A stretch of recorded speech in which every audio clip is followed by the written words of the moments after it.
Hello and welcome to, if you like, a revamp of the channel. We've had a name change to Enwins Models. Now we thought this would be less confusing than Lifestyle Unleashed because we have emphasised, or the channel has moved more towards model railways, and we've started our Enwins 3D Models online shop since starting this channel, and we thought, why not make it all a bit less confusing? But we do listen to you, so if you go into the communities section on this YouTube channel, we've got a little poll so you can decide whether you prefer the old name or the new name.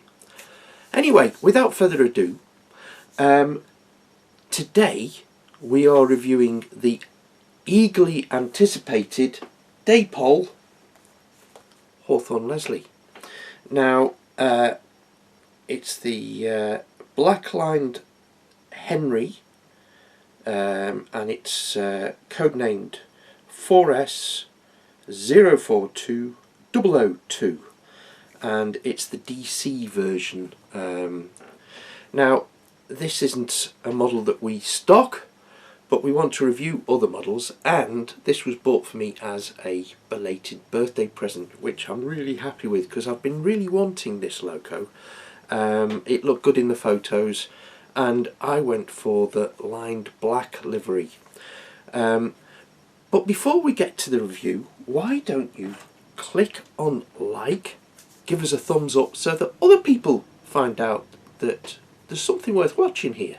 It helps us with the algorithm. And also, why not subscribe? Click on the bell, and why don't you go for the all option? Because then you'll find out when our next video drops, and we're planning to do a video every week. We're going to try to do a video every week, either a review or some modelling techniques, or just running on one of our layouts. Anyway, back to the Hawthorn Leslie.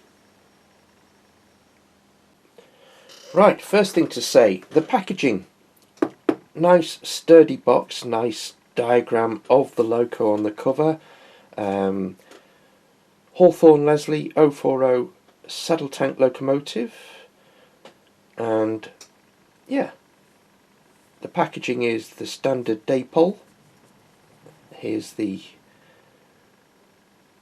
end so you can have a look. It says 4S042002 Hawthorn Leslie 040 in the black lined red Henry livery.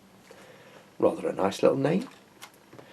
I'm probably in the minority that I don't think that all steam locos should be referred to as a lady, apart from being a little bit sexist. It is well, you know, I've always thought of Tallyllyn and Dolgoch as ladies, but anyway, back to this. Lovely little booklet, and we've got a little history here on the Hawthorn Leslie, so let's have a look at this. I've got the wrong glasses on, getting old. The Hawthorn Leslie and Company was formed by the merger of shipbuilder A. Leslie and Company in Hepburn with the locomotive works of R. and W. Hawthorn, St. Peter's in Newcastle upon Tyne, in 1886. The company manufactured locomotives to order for mainline companies, and later had a number of standard designs including 040 saddle tanks and fireless locomotives. In 1937, Robert Stephenson of Darlington amalgamated with the locomotive works at Forth Banks to form Robert Stephenson and Hawthorns Limited. By this time, Hawthorn Leslie had built 2,783 locomotives. The newly formed Robert Stephenson and Hawthorns became a subsidiary of the Vulcan Foundry in 1943, and Hawthorn's 137-year connection with fourth banks ended. The Dapol model is based on the 040 saddle tanks built between 1899 and 1924. They were produced in large numbers and continued in a variety of industrial uses, including ironworks, collieries and power stations, until the early to mid 1970s. Over 10 locomotives have made it into various forms of preservation. Moving on in the booklet, it goes through some of the details with the Next 18 socket included for DCC fitting. We won't be going into that because that isn't something I'm particularly into. I prefer my DC. Call me old-fashioned, but that's me. And let's take a closer look. It actually goes through the unboxing, so it says carefully remove the model whilst attached to the acrylic plinth from the phone insert. And as you can see, this is the plinth that they are talking about, and it is quite a fiddle. So let's carefully do that. I am literally unboxing this as you watch it. I haven't unboxed this previously, so you are watching this as I have seen it for the first time. So that is a bit unusual, but there you go. Isn't that lovely? Here's the detail pack.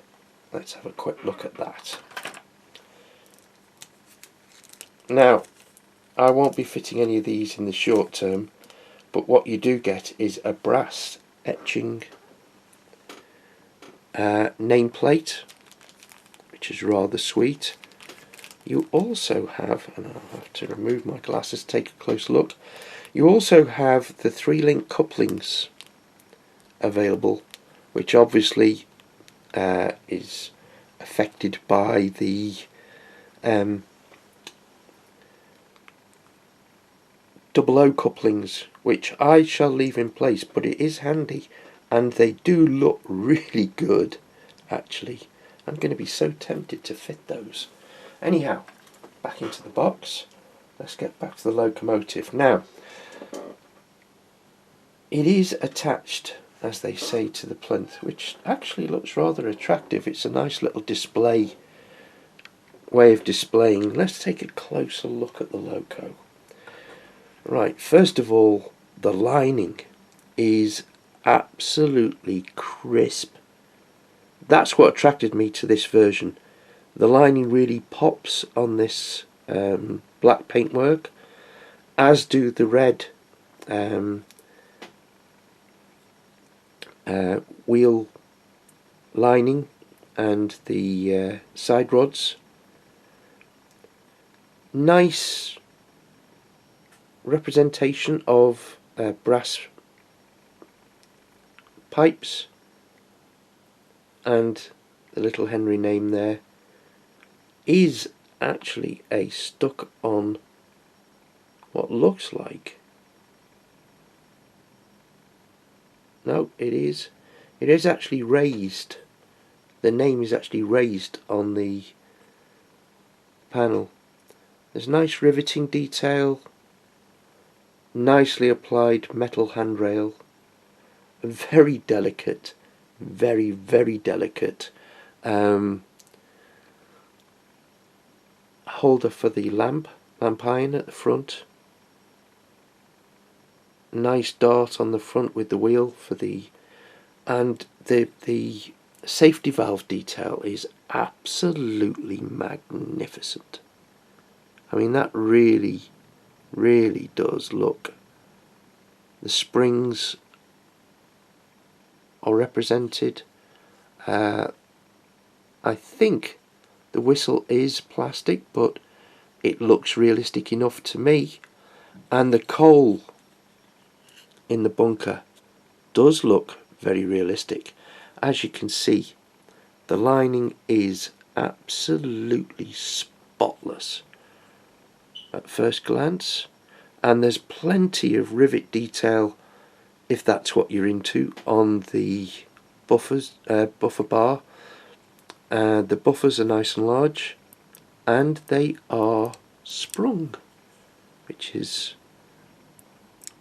a bonus, not needed, but if I were to go to the 3-link couplings, that would probably become more relevant. And in the detail pack you've got brass etchings to replace these painted on badges. This one looks like it's drooped a little bit, the top one. I don't mind. I could always fit the brass one if I wanted to. Now this is the reason I went for the open cab. You can see all that lovely, incredibly detailed cab interiors. Model locos have come on so much in recent years, and this is just an example of just how things have moved on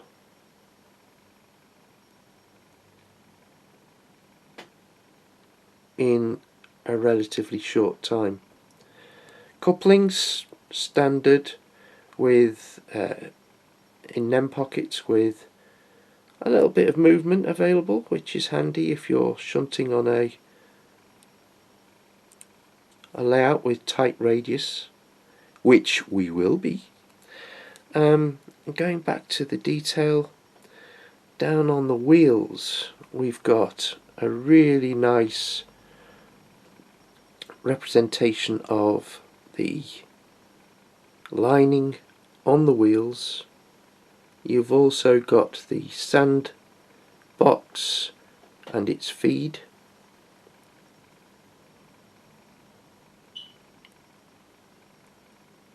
The lining is absolutely exquisite on those wheels. It is, how can I put it, just lovely. And what I like about this small loco, because the real loco wouldn't have been decorated to the gunwales, it's nice and simple, because they were intended to be simple and easy to maintain. And yeah, it really is a little work of art. I rather like this. Now, it is attached to the plinth by 2 screws which need to be undone. So if you bear with me, I shall make an attempt at taking that plinth off. Put my glasses back on. Let's check. The thread is Phillips, and here we have various screwdrivers. That's a Phillips. Let's see if this fits. Yep. So let's carefully undo that.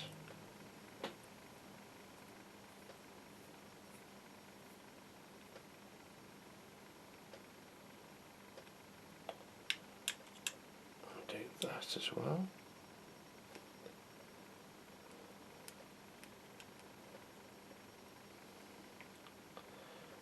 Trying to do them both a little bit at a time so that it all comes away nice and gently. It's a rather interesting way of doing it. There's the spacer. Oops. Try not to lose those. Right, here's where I find out the chassis comes flying off. Nope, it's all still there. And now you can get a closer look underneath. There's a nice representation of the brake rigging. Again, something that until a few years ago you might not have got. The brakes line up with the wheels, and once again, when you look closely, the brakes themselves have the lining on. Absolutely stunning. Let's have another look underneath. I'm pleased to say that they haven't gone overboard underneath. You're hopefully not going to see there, whilst the loco's running. Something has gone seriously wrong if you can. But yeah, first impressions, that is a very handsome little loco. I think for detailing and the paint finish, apart from the droopy plate on this side at the top, as you can see it's a bit droopy at the one end, but I could replace that with the brass one if it bothered me, which it doesn't, to be perfectly honest. That is the only fault I can find with the whole loco, straight out the box. I welcome your comments. I think it's time to get it on the rolling road and take it out for a run.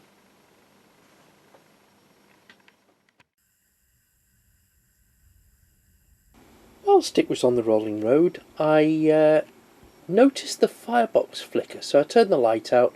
Look at that! And that's on DC as well. Absolutely fantastic. And it's a lovely flicker as well, it's not just a constant light. That's a bonus. And so to the running session. Now, we used our exhibition layout built largely by my father, and he's a bit of a genius. He's built all the track from scratch, which makes it very realistic because it isn't perfectly smooth and silky like say Pico track.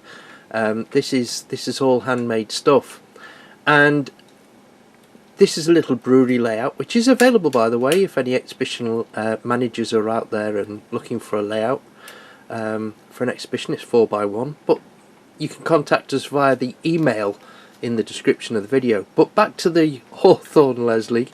Yeah, it's running really beautifully. It's been running, as you saw, on the rolling road, but as you can see, it's quite happy to shunt slowly. It's got a cordless motor, so it's near silent. It's not a brilliant controller we've got by any means. It's a very basic Bachmann one on this layout, and as you can see, it runs absolutely beautifully. It looks authentic. It's not overrunning. It's not going fast. It's silent, and it fits in with the character of the brewery layout perfectly, being a small little 040 that can handle this tight little industrial line, which is exactly what the real ones would have done. So have to say, extremely happy with the way this is running, and yeah, it's absolutely fits the purpose, as you can see. So I suppose we should give it some marks for detailing. I would say the lining on the paintwork is absolutely spotless.